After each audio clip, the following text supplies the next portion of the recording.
Expect the unexpected. As we saw in week 2, a lot can change week to week in this league. And if you don't know what I'm talking about, ask a New Orleans Saints fan how they're feeling today. Until Sunday, the Saints were seen as a threat. Week 1, New Orleans sent Aaron Rodgers and the Packers packing. Head coach Sean Payton had his team running like a well-oiled machine. His defense looked dominant, quarterback Jameis Winston looked promising, and overall the Saints just looked solid. But Week 2's loss to Carolina, of all teams, proved that there were some serious cogs in what once was a Week 1 Saints well-oiled machine.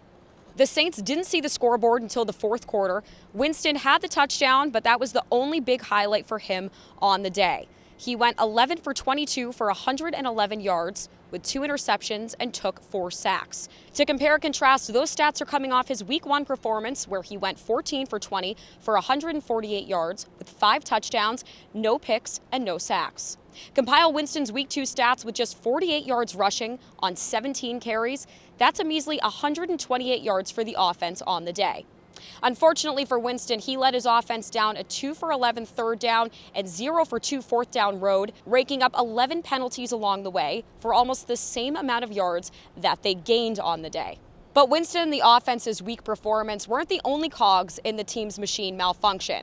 New Orleans' defense looked like Freaky Friday. One week they're a threat, the next week, not so much. Carolina quarterback Sam Darnold walked all over the Saints defense. He threw 26 for 38 for 305 yards and 2 touchdowns. Plus, Darnold's offensive weapons basically all got some time in the spotlight, making 17 grabs for 216 yards and 2 touchdowns, most notably led by DJ Moore and Robbie Anderson.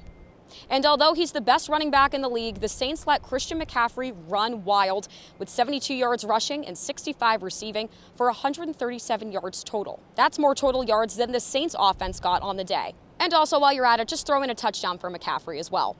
But as the saying goes, one man's trash is another man's treasure.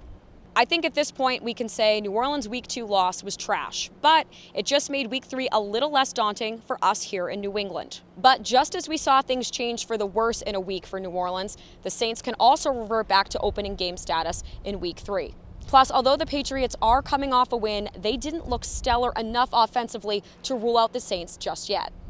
Bottom line is, regardless of Week 2, as head coach Bill Belichick would say, we're on to Week 3.